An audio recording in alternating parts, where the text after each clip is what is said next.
ततो जायमुदीरे।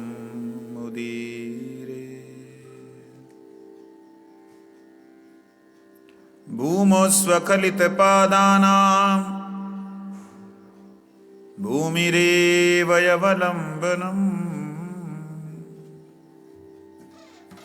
त्वय्यजातयपराधानां त्वमैव शरणं प्रभु,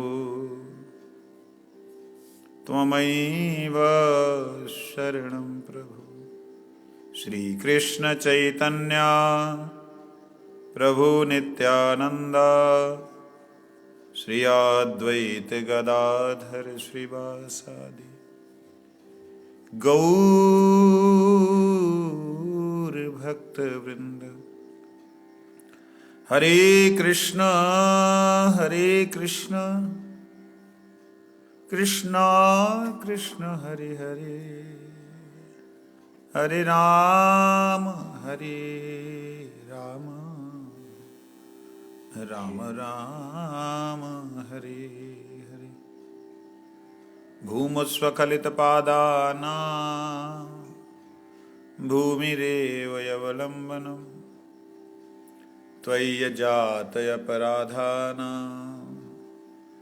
त्वमैव शरणं प्रभु। आप क्या बोल रहे थे प्रभु?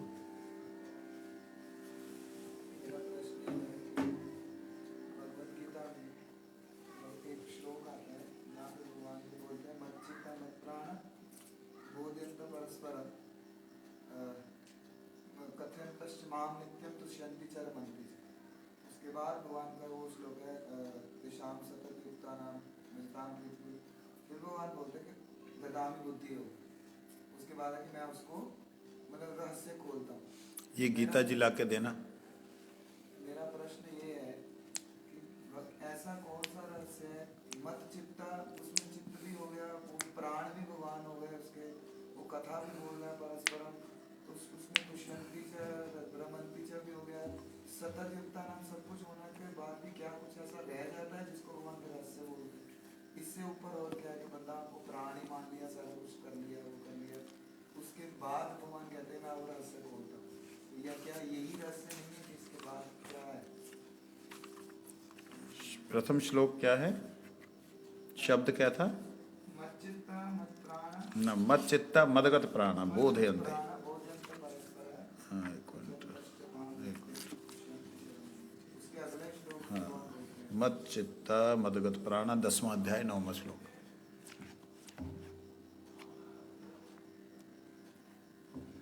10वां अध्याय 9वां श्लोक।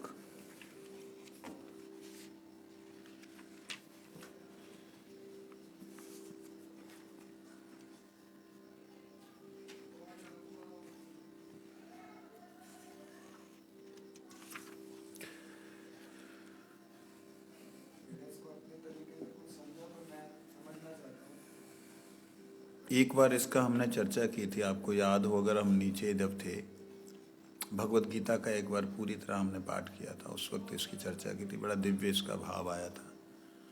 अभी भी हमारे प्रभु जी ने ये, गोलोकनाथ दास जी ने ये प्रश्न पूछा है। भगवान 10वें अध्याय के 7वें श्लोक के कहते हैं, एताम विभूतिम योगं च मम यो वेति तत्वता सो अविकल्पेन योगेन युञ्जन्ते नात्र संशय। अविकल्प योग से जुड़ जाता है। अविकल्प मतलब जिसका कोई भी और विकल्प ना हो,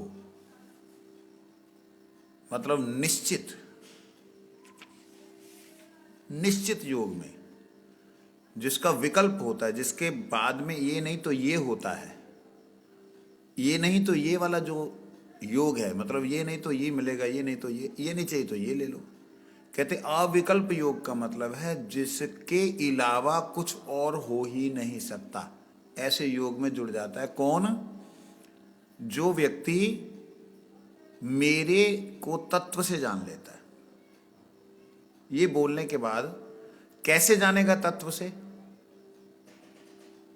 तत्व से जान लेता है, उसमें जुड़ जाता है, उसमें कोई संदेह नहीं है, कोई संशय नहीं है। कैसे जुड़ जाता है? मेरे से जुड़ जाता है। मैं अद्वैत ज्ञान हूं तो मैं अविकल्प सत्य हूं, जिसका कोई भी विकल्प नहीं है। जय हो राधा गोकुलानंद भगवान की जय हो प्रभु, जय हो प्रभु। वाह।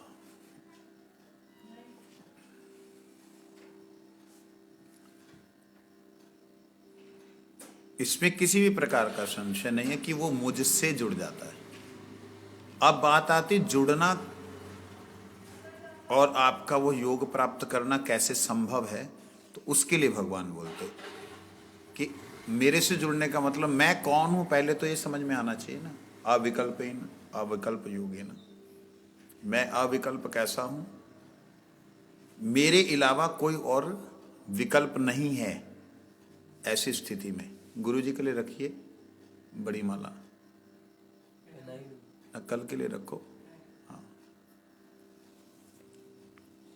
तो अविकल्प शब्द का अर्थ है कि कोई और विकल्प नहीं है, मतलब कोई और है नहीं उनके समान,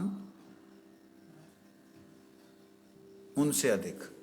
ऐसा योग, वो कौन हो आप, ठीक है मान लिया आपने बोल दिया, लेकिन आप अपने बारे बोलते बोलते फिर भगवान इसके साथ ही अविकल्प का बतलाते हैं कि मेरे अलावा कोई और विकल्प नहीं है। अहम ही सर्वस्व प्रभवा मत्तः सर्व प्रवर्तते इति मत्वा भजन्ते बाब भूदा भाव समन्विता। मैं सर्वस्व प्रभव, विकल्प इसलिए नहीं क्योंकि मैं सबका प्रभु हूं। मेरे से मत्तः सर्व प्रवर्तते, मेरे द्वारा ही सब कुछ वर्तते हो रहा है। सब कार्य जितने हो रहे हैं किसके द्वारा हो रहे हैं? मेरे द्वारा। इति मत्वा, इतना जान करके, इतना मत में रख करके जो भजन करता है वही बुद्धिमान है। बुधा भाव समन्विता, वो समान भाव को प्राप्त होता है। ठीक है, ये बोला तो फिर क्वेश्चन आता है, आपके भाव में समानता, आपके भाव में प्राप्ति कैसे होगी? तो आते मत चित्ता मदगत प्राणा बोधयन्ते परस्परम कथ्यन्तश्च माम नित्यम तुष्यन्ति च रमन्ति च। देखिए प्रश्न बड़ा सुंदर है कि इतना सब कुछ करने वाले व्यक्ति को भगवान और क्या ऐसा देना चाहेंगे, क्या ऐसा देना बाकी रह जाता है जो कि औरों को नहीं मिलता? ये बात समझने वाली है। कहते मेरे में जिन्होंने चित्त लगा दिया, मत चित्ता, इसका दूसरा अर्थ होता है जिसका चित्त मैं हूं। मत मतलब मेरा चित्त, जब मेरे में लगाया गया चित्त, मत चित्ता। मदगत प्राणा, मेरे में जिसके प्राण समर्पित हो गए। गत मतलब होता है समर्पण, गत का मतलब होता है गति, प्रवेश। मेरे में जिसके प्राण प्रवेश कर गए हैं, अर्थात जिसका श्वास श्वास मेरे को समर्पित हो गया है, और जो बोधयन्ते परस्परम, आपस में जो ज्ञान आदान प्रदान करते हैं। कथ्यन्तश्च, और बोधना और कथ्यंत दो चीजें हैं। बोध मतलब होता है आप लोग इस वक्त बोध ले रहे हो, बुद्धि प्राप्त कर रहे हो, और कथ्यंत होता है कि बोलने वाला, जो आप सुनना, बोध लेना, कथ्यंश कीर्तन करना। कहते माम, मेरा ही, नित्यम, हमेशा करने वाला व्यक्ति कैसा हो जाता है? तुष्यन्ति च रमन्ति च, उसका तोषण, उसका तुष्टि और वह उसका रमन का स्थान, अर्थात मुझ में ही वह मग्न रहता है। ऐसा व्यक्ति है, उसको कोई चीज की कमी हो सकती है? नहीं हो सकती। भीख मांग मांग के खाता है, कमी नहीं है उसको,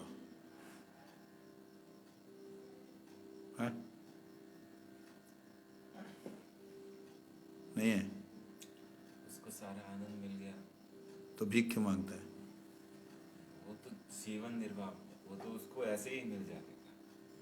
तो मांगता क्यों है?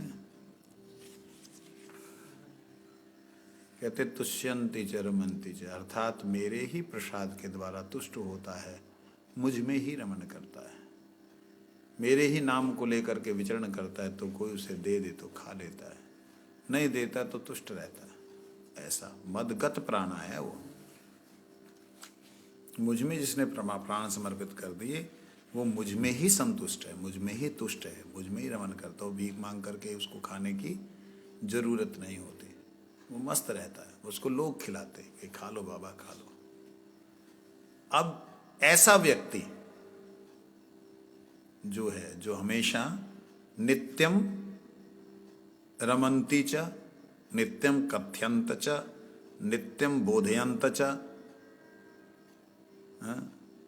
नित्यम तुष्यंति च, जो नित्य ही तुष्ट है, नित्य ही रमन करता है, नित्य ही कथा बोलता है, नित्य ही कथा सुनता है, और अपने मन को, अपने चित्त को और अपने प्राणों को जो मेरे प्रति ही जो समर्पित किया हुआ है, ऐसा व्यक्ति जो है वो क्या है, उसको क्या बोलेंगे? तेषाम, शब्द ध्यान देना, तेषाम, कैसाम?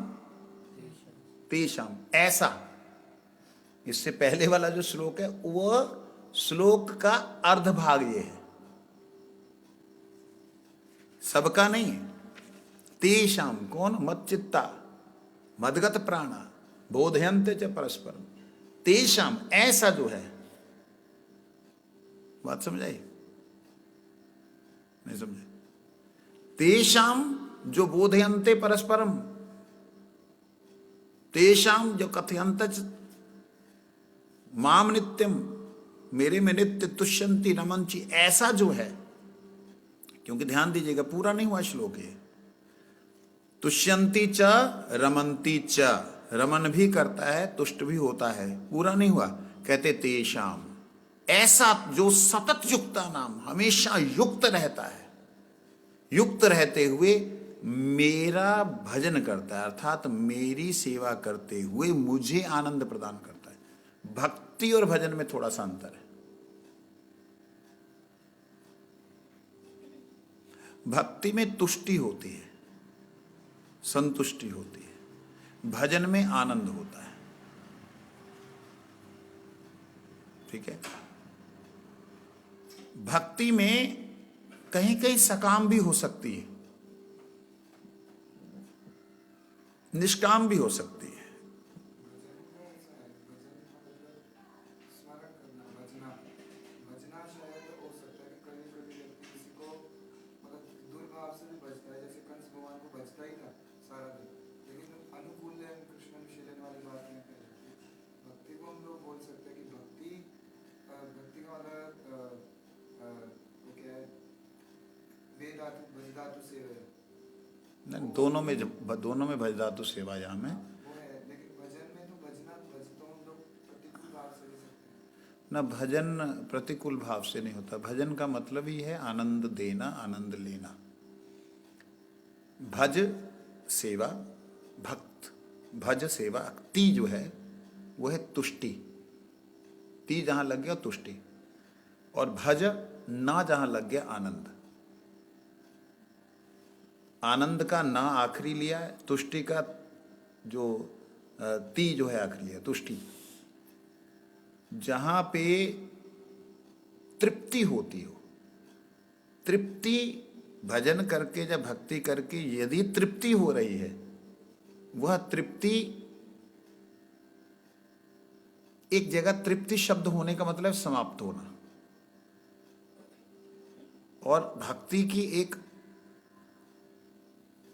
क्योंकि भागवतम में भी पहले यथोर भक्ति अधोक्षजे बोला, भक्ति अधोक्षजे, यथोर अथा इसके अलावा वो जो भक्ति जो है उत्पादैव केवलम, तो वहां भक्ति शब्द का प्रयोग है। शब्द का भगवान ने मनमना मद भक्ति, मद भक्तो मज भजतो, मतलब भक्ति ही, भक्ति शब्द को भगवान ने प्रेम के साथ जोड़ा है। भजन में तो ना ना, भजन मतलब क्या समझ रहे हैं? भजन का मतलब गाना नहीं है। डांस भी कर रहा है। नहीं, गाना भजन का मतलब किसी के बारे में ना ना बोल के ना रहना। ना, बोलना बोलने से भजन का नहीं है। भजन का मतलब, भजन और भक्ति दोनों एक पर्यायवाची शब्द ही हैं, लेकिन पर्यायवाची शब्द होने पे भी भक्ति जो है वो तृप्ति का कारण है, भजन जो है आनंद का कारण है। जहाँ तृप्ति होती है सेवा करके उसे भक्ति कहते हैं, जहाँ सेवा करके खुद भी आनंद मिलता है और जिसे कर रहे हैं उसे भी आनंद मिलता है, उसे भजन कहते हैं। और इसमें सकाम निष्काम ये सब कुछ जुड़ जाता है, किसी में भी जोड़ सकते हो, ठीक है ना। लेकिन महाराज श्री तृप्ति का मतलब ही तो भाई दर्पण ही है। तृप्ति का मतलब आनंद नहीं है, एक दृष्टि से एक दृष्टि से। भक्ति और भजन दर्पण ही है एक दूसरे के, हल्का सा हम लोग व्याख्या में केवल कर सकते हैं। व्याख्या में कर सकते हैं, अर्थ एक जैसे। महाराज जी भजन का एक मतलब हरिनाम भी तो। भगा देना उसको। आजकल वोट का चक्कर है ना, तो बहुत सारे योगियों को भोंकने वाले मिलेंगे, भगा दो।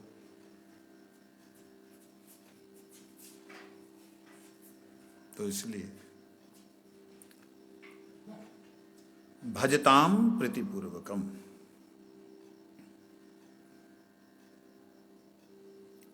प्रीतिपूर्वक भजन की बात जब आती है, ऐशाम तेषाम, कैसाम वैसाम, तेषाम वैसा, ये दोनों एक दूसरे के पूरक हैं। तो भजन की बात हमारे चल रही थी, भक्ति की बात चल रही थी। इसका देखा जाए, तृप्ति जब होती है ना किसी वस्तु की तृप्ति, तो वो तृप्ति होने का मतलब तृप्त हो गया, मगर तृप्ति लगातार रहे वो आनंद बन जाती है। प्रेमानंद, प्रेमा भक्ति, तृप्ति की घनीभूत अवस्था। नहीं नहीं, तृप्ति की घनीभूत अवस्था प्रेम होती है। भक्ति की जो पराकाष्ठ अवस्था है वो प्रेम भक्ति है। भक्ति तो साधन भक्ति से लेकर के अंत तक भक्ति है, लेकिन प्रेमा भक्ति जो है, फिर भाव भक्ति, प्रेम भक्ति, पता नहीं कितनी कितनी भक्तियों के भी तो स्तर हैं।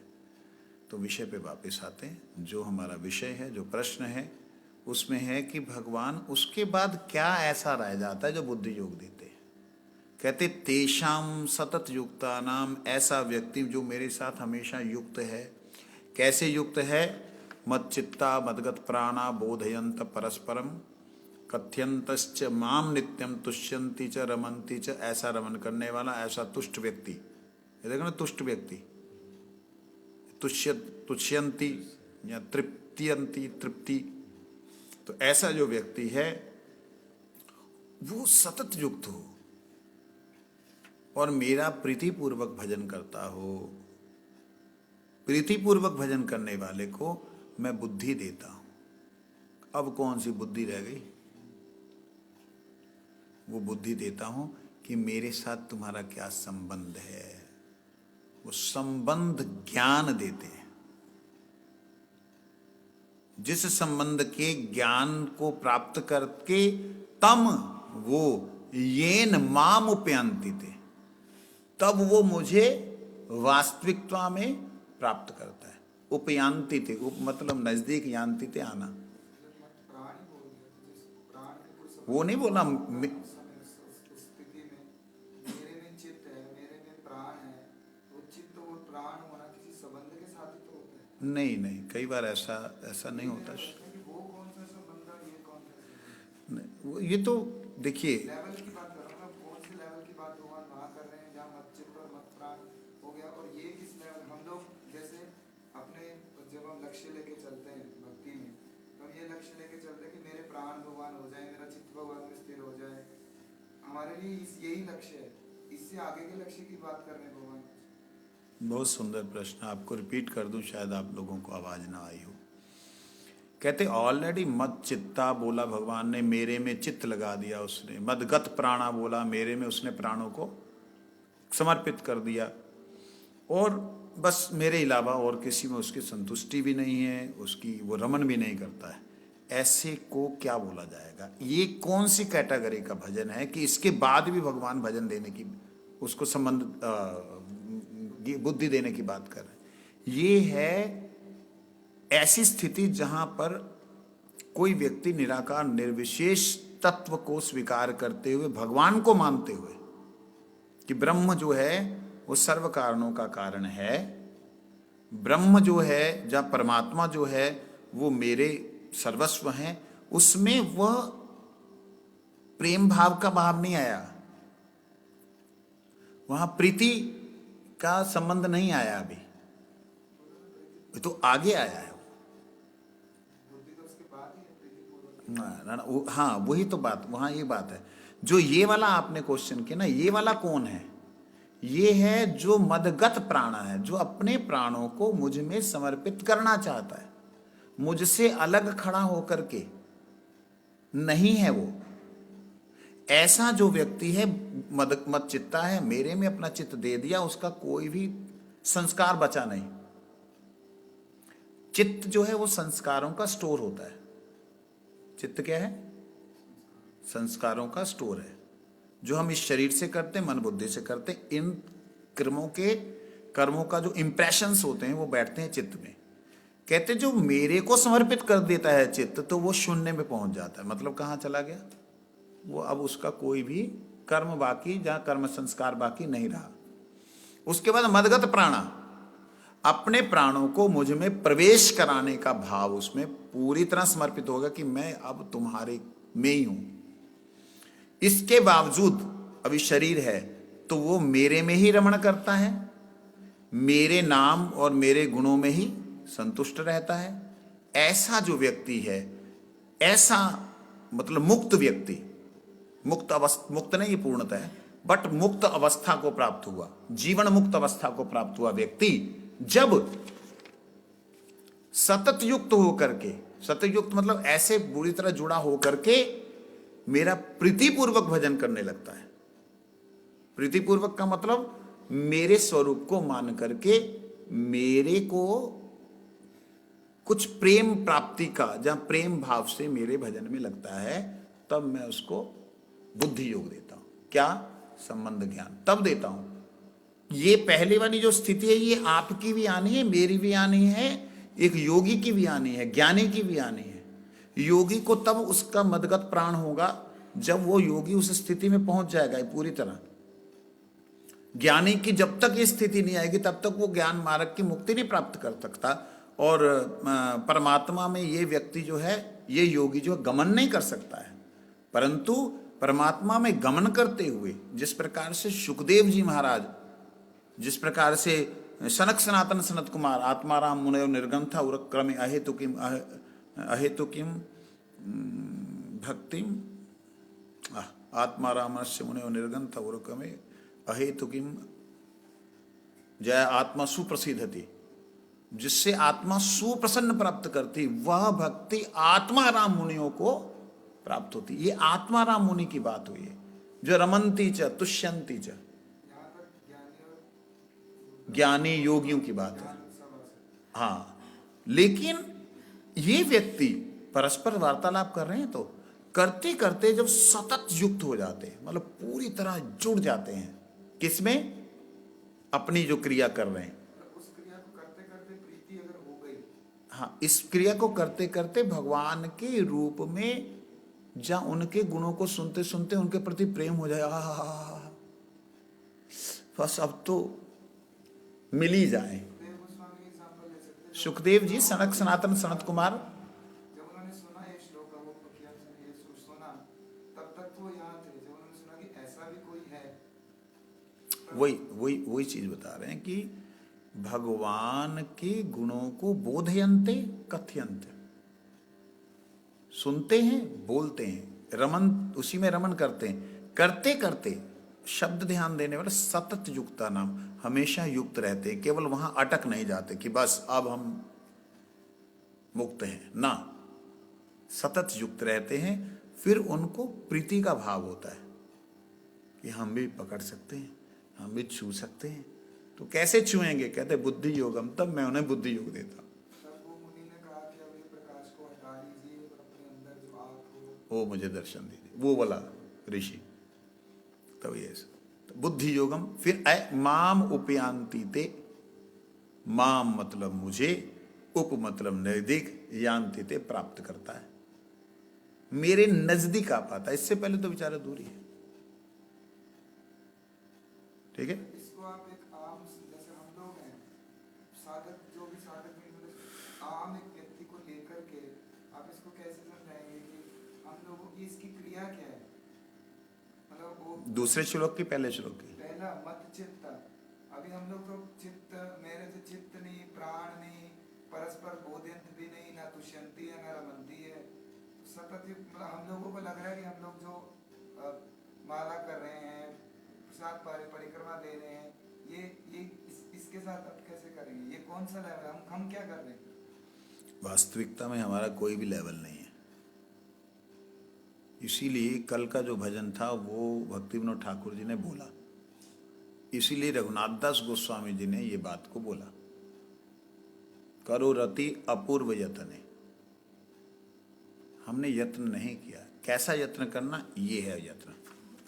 मत चित्ता मदगत प्राण बुधेन्द्र। इसको लक्ष्य मान के चल रहे हैं। माला इसलिए साधन, माला कर लई, मत चित्त हो जाए। परिक्रमा लगा लई, खाई लियो, सोई लिए, ठाकुर जी को उठ के नहीं दो चार बातें सुनाई दी, है तू मेरो मैं तेरो, वह है वो काम। ऐसे नहीं। जिसका यही भाव हो जाए, हम तो उसी को अपना गुरु मानते हैं कि ये हमारी उनके प्राण है, ये वो है। ना ना, प्राण नहीं है वो, मदगत प्राण है, उनकी तरफ उनके प्राण उनके लिए हैं। उत्सर्गित प्राण है।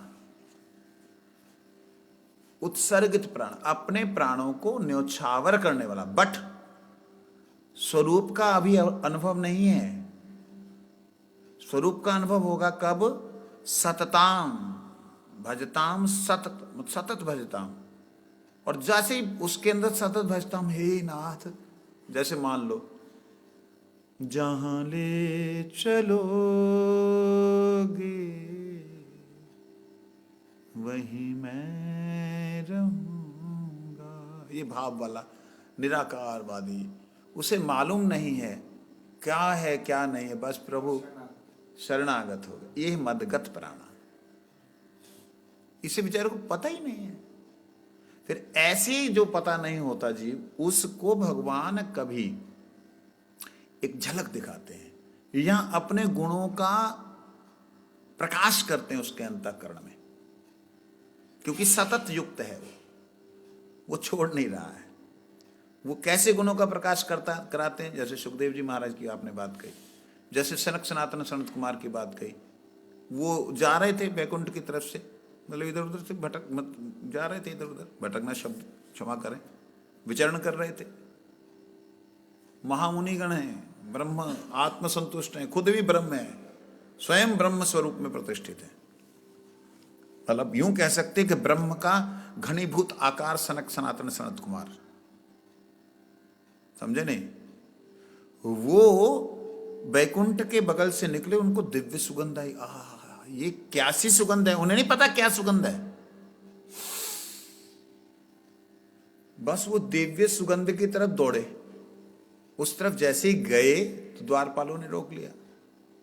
द्वारपालों ने रोका तो उन्होंने देखा, अरे तुम कौन हो? कहते बैकुंठ है। क्या बैकुंठ है? कहते भगवान नारायण का स्थान है। नारायण का स्थान है, नारायण का दर्शन हमने करने हम जा रहे हैं अंदर। भाई चाहिए सुगंध कहाँ से आ रही?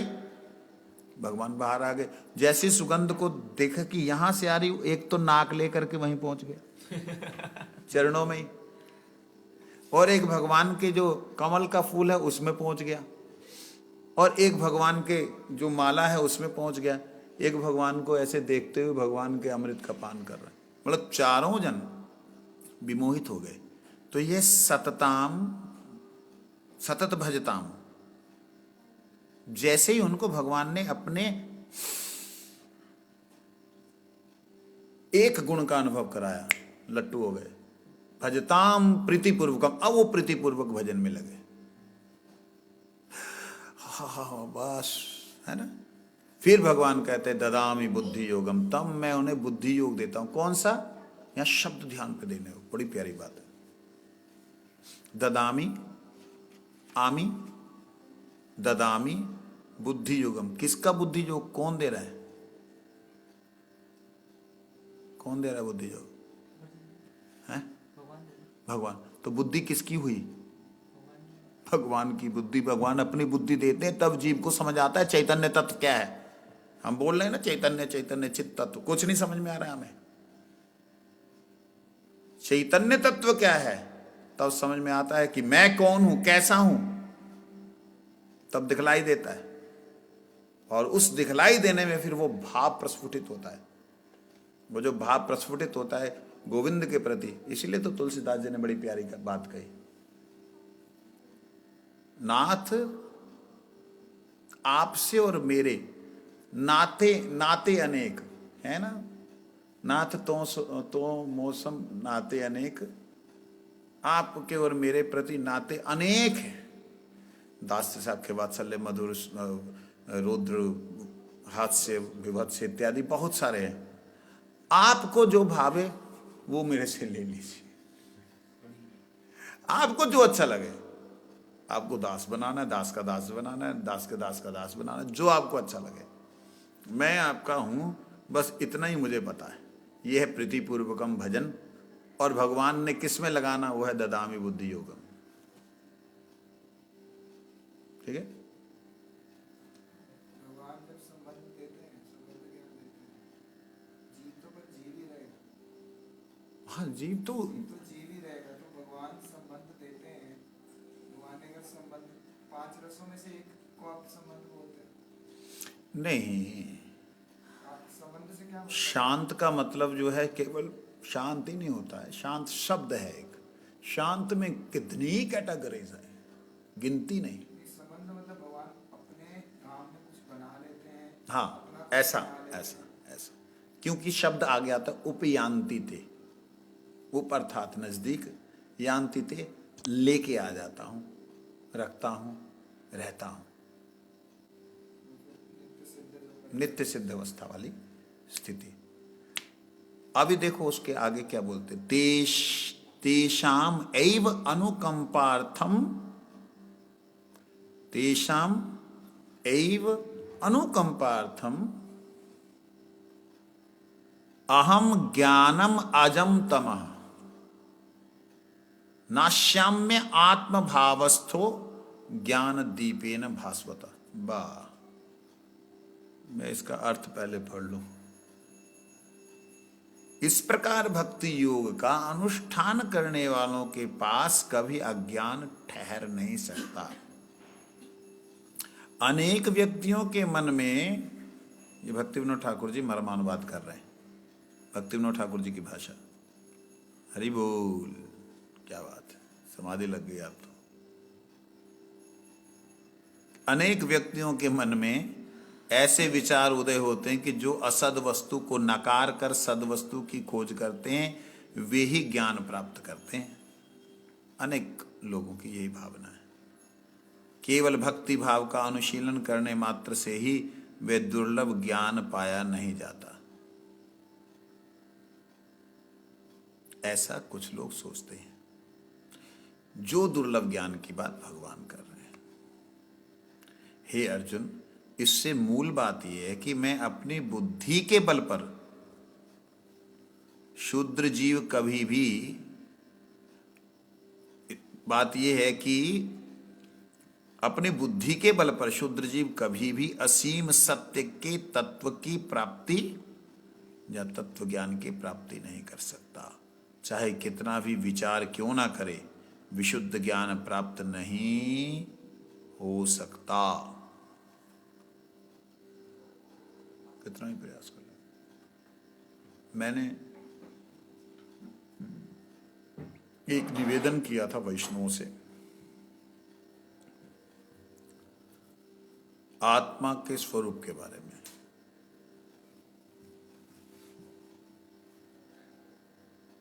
जिन देख्या, कहते जो देखता है वो बोल नहीं सकता, जो बोलता है वो समझ नहीं सकता, जो समझता है उसके पास शब्द नहीं है, जो शब्द हैं वो वहां तक पहुंचते नहीं है। ये बात भगवान यहां कहते हैं। कहते हैं विशुद्ध ज्ञान प्राप्त नहीं हो सकता तब भी यदि मैं कृपा करूं तो अनायास ही वे मेरी अचंत शक्ति के बल से तुच्छ जीव भी संपूर्ण ज्ञान प्राप्त कर सकता है। जो मेरे एकांत भक्त हैं वे अनायास ही मुझे आत्म भावस्थ करके मेरी अलौकिक ज्ञान दीप द्वारा भावस्थ करके मेरे अलौकिक ज्ञान दीप द्वारा आलोकित होते हैं।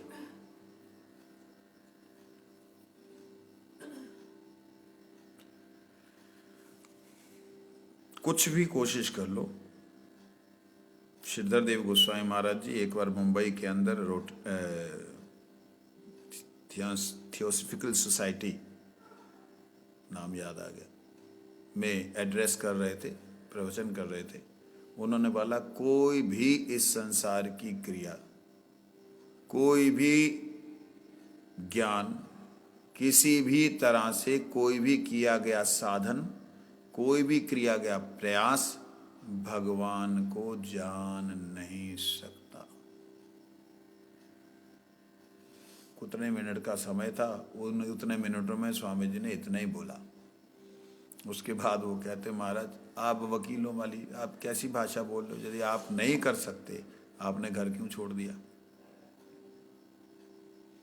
कोई भी साधन नहीं प्राप्त कर सकता, किसी भी साधन के द्वारा, तपस्या के द्वारा, ज्ञान के द्वारा, कर्म के द्वारा, भक्ति के द्वारा, योग के द्वारा, किसी के द्वारा भी उनको हम प्राप्त नहीं कर सकते, उन्हें जान नहीं सकते। तो उन्होंने बोला आपने क्यों छोड़ दिया। कहते आपने समय जितना दिया उतना हमने बता दिया। मतलब वहाँ तो टाइम क्या होता ना, 1 मिनट भी ऊपर नहीं जाने देते। हमारे यहाँ तो बेटाइम पे सारा काम होता है, वहाँ पे ऐसा नहीं। 9 बजा तो 9 बजे फिर समाप्ति भी है, वहाँ ऐसा नहीं है। टाइम आपने जो समय दिया। कहते नहीं चलो आप 10 मिनट और बोलिए। फिर उन्होंने 20 मिनट और दिए। 20 मिनट में स्वामी जी महाराज ने, श्रीधर देव गोस्वामी महाराज ने बोला भगवान सर्वशक्तिमान है। कैसा सर्वशक्तिमान है। सर्वशक्तिमान उसे कहते हैं जो अणु में भी संपूर्णता को प्रकट कर दे, जो संपूर्णता को भी अणु दिखला दे। समझ आई कोई बात। जो कर्तुम अकर्तुम अन्यथा या समर्थ सही व ईश्वरा। कर्तुम अकर्तुम, किया जाता है नहीं किया जाता है, जो कर दे उसे वही ईश्वर है। गुरु जी एक अपना ही शब्द बोलते थे। गुरु कहते जो सीधा को उल्टा कर दे, उल्टा को पलटा दे, वही ईश्वर है। अब सीधे को तो उल्टा किया, अब उल्टे को पलटाना क्या होता है। पलटाने का मतलब तो फिर सीधा करना नहीं, एक ऐसी स्थिति में लाके खड़ा कर दे कि आपके सामने उल्टा भी दिखे और सीधा भी दिखे, उसको बोलते हैं गुरु जी के शब्दों में उसे कहते हैं ऐसी स्थिति में भगवान लाके खड़ा कर सकते हैं। यही तो आप पृथ्वी को एक तरफ से देखोगे दूसरी तरफ नजर नहीं आएगा। अभी दूसरी तरफ सूरज आपको नजर आ रहा है। कहते भगवान ऐसी स्थिति में ला सकते हैं कि सूरज वो पृथ्वी का संपूर्ण ही जो तत्व है चारों तरफ से आप देख सको, 10 दिशाओं से देख सको। ऐसे भी कर सकते हैं वो, उन्हें कहते हैं ईश्वर। आप नहीं कर सकते, हम नहीं कर सकते, कोई जीव नहीं कर सकता, कोई देवता नहीं कर सकता। ठीक है। तो स्वामी महाराज ने जो 20 मिनट दिए थे, कहते इसीलिए जो भगवान हैं वो छोटे से छोटे जीव को भी दर्शन दे सकते हैं अगर वो इच्छा करें तो। अगर वो इच्छा करें तो रेत के कण को वो पहाड़ बना सकते हैं। अगर वो इच्छा करें तो पहाड़ क्या, पृथ्वी को भी रेत का कण बना सकते हैं वो इच्छा करें तो, क्योंकि वो सर्वशक्तिमान हैं। तो इसलिए हम उनकी इच्छा को जगाने का प्रयास करते, हम उनकी इच्छा में आने का प्रयास करते। यही भक्ति है, यही शरणागति। क्या कहाँ हो, क्या बोले हम। कहते इसलिए भगवान को कोई भी नहीं जान सकता। भगवान कहते हैं मैं विशेष अनुकंपा करके उनके हृदय में विराजित हो जाता हूँ और माया संगवश जो अज्ञान रूपी अंधकार उनके हृदय में है उसे मैं नाश कर देता हूँ। शुद्ध भक्ति में जीव का अधिकार भक्ति के अनुशीलन से ही उदित होता है, तर्क से नहीं। शुद्ध भक्ति में जो जीव का अधिकार है भक्ति के अनुशीलन से। भक्ति अनुशीलन का मतलब क्या होता है? जो भक्ति के कार्य हैं वो करना अनुशीलन कहते हैं, ठीक है ना। तो यहाँ पे थोड़ा जिनको मैं बुद्धि योग देता हूँ मेरे पास आने के लिए, कहते तेषाम एव अनुकंपार्थम अहम आत्मभावस्थ भास्वतः ज्ञान दीपेन अज्ञानजम तमः नश्यामि।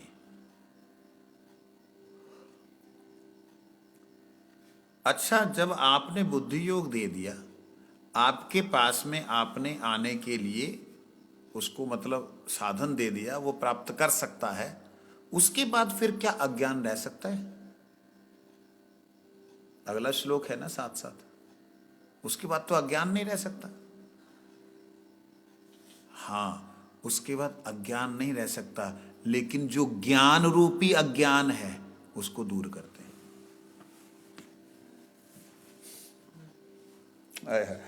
याद आ गई बात? याद आई? ज्ञान में भी अज्ञान है। ज्ञान रूपी अज्ञान। भगवान जब अपनी बुद्धि योग देते हैं ना वो नहीं, भगवान उसमें वो जो ज्ञान है वो ईश्वर बुलाएंगे फिर। जो ज्ञान ब्रह्म ज्ञान, ब्रह्म ही सर्वश्रेष्ठ है, ब्रह्म ही कारण है, ब्रह्म ही मैं हूँ, मैं ही ब्रह्म में हूँ, ब्रह्म मुझ में है, समस्त ब्रह्म में है, सारे लोक सारे गोलोक सब कुछ ब्रह्म में, जो ये ब्रह्म ज्ञान है ये अब अज्ञान लगता है। बोलो वृंदावन हरिलाल की जय। अज्ञान तम लगता है, मतलब तेषाम एव अनुकंपार्थम अहम ज्ञानम अजम तमः नाश्याम्य। मैं उनका जो अज्ञान है उसको नाश करता हूं। अज्ञान तो है ही नहीं यहां पे, लेकिन कहते हैं वह ज्ञान, जो ज्ञान, जिस ज्ञान को ज्ञानी लोग यह समझते हैं कि मुक्ति का साधन है।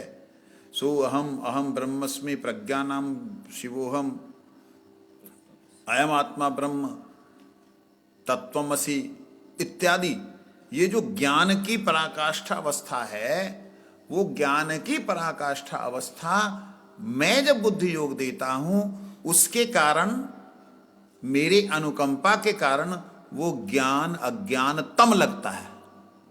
लो, ज्ञान अज्ञान तम लगता है, अज्ञान नहीं और भी ज्यादा घोर अंधियारा लगता है। गोपियों ने बोला ना, हे सखी बड़ा दुख होता है जो लोग कर्म में फंसे हुए हैं, भगवान का भजन नहीं करते, इतने सुंदर श्याम हैं, इनको एक बार कोई देख ले। कहती तू चिंता क्यों करती है, कर्म में ही तो लगा है, कभी ना कभी किसी वैष्णव की सेवा कर देगा जाने अनजाने में तो उसकी सुकृति बन जाएगी, वो सुकृतियां इकट्ठी होते होते होते वो कभी वैष्णव संग कर लेगा। हाँ हाँ हाँ ठीक है ठीक है।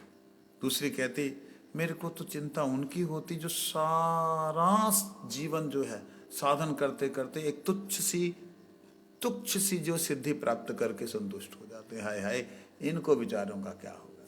तो तीसरी गोपी कहती है अरे उनके बारे में क्यों सोचती हो, वो जो सिद्धि प्राप्त करते हैं जब वो किसी सिद्ध भक्त के पास जाएंगे तो उनको अपनी सिद्धि का ग्लानि होगी और सिद्ध भक्त के पास में बैठ करके उनको कभी मौका मिल जाएगा।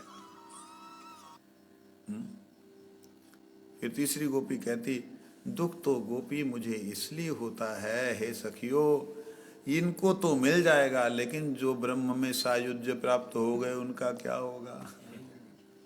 उन्होंने तो आत्महत्या कर ली। तब गोपियां कहती हाय हाय हाय उनका क्या हो सकता है, उनका कुछ नहीं हो सकता। वो गोपियों ने जिस ज्ञान की पराकाष्ठा को प्राप्त हुए योगी ऋषि मुनि लोग उसको अज्ञानतम माना है, तब गोपियां कहती हाय हाय, इससे अच्छा तो ये है कि लोग कर्म में फंसे रहें। हे गोविंद, हे प्रभु, हे सखियो, इससे बढ़िया है कि लोग सिद्धियों में फंसे रहें। कम से कम ब्रह्म सायुज्य से तो बच जाएंगे, या आत्महत्या से तो बच जाएंगे। इनको कभी ना कभी तो कोई ना कोई संग मिल ही जाएगा। ये है तेषाम एव अनुकंपार्थम। एव मतलब निश्चित ही उन लोगों को मेरी अनुकंपा के द्वारा अज्ञान तम जो है नष्ट हो जाएगा। नाश्याम्य, मैं नाश करूंगा। कैसे नाश करेंगे? आत्मभावस्थो, क्या प्रॉब्लम है कोई? आत्मभावस्थो, आत्मभावस्थो का मतलब बड़ा विचित्र है। इससे पहले आत्मभावस्थो नहीं था। कहां था? चित्त भावस्थो, बुद्धि भावस्थो, मन भावस्थो, शरीर भावस्थो, देहात्म बुद्धि, मन आत्मबुद्धि, बुद्धि आत्मबुद्धि। ऐसे बुद्धि आत्मबुद्धि क्या होती है? कोई उदाहरण है? मेरा मन बड़ा खराब, मेरे शरीर टूट रहा है, मेरी आत्मा दुखी है, ये बुद्धि आत्मबुद्धि है। बुद्धि ही खुद को आत्मा बन बैठे, समझे नहीं? तो वो है, उसको छोड़ते हैं, आगे चलते हैं। कहते हैं कि ये जो है आत्मभावस्थो, आत्म भाव में भावित होकर, मैं स्वयं प्रकाशमान भगवान का अंश हूं, इस भाव में भगवान के सेवा के रूप में भगवान को अपने अंतरात्मा में दर्शन करता है। तो कहते ज्ञान दीपेन भास्वत। यहां पे ज्ञान कौन सा है?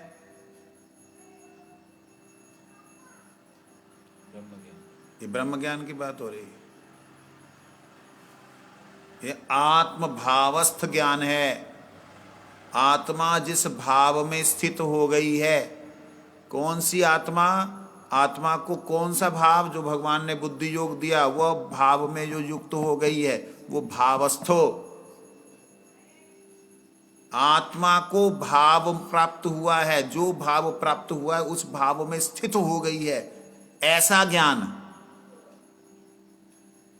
आत्मा भाव में स्थित हो जाए, ऐसा ज्ञान जो है वो दीप की तरह भासता है।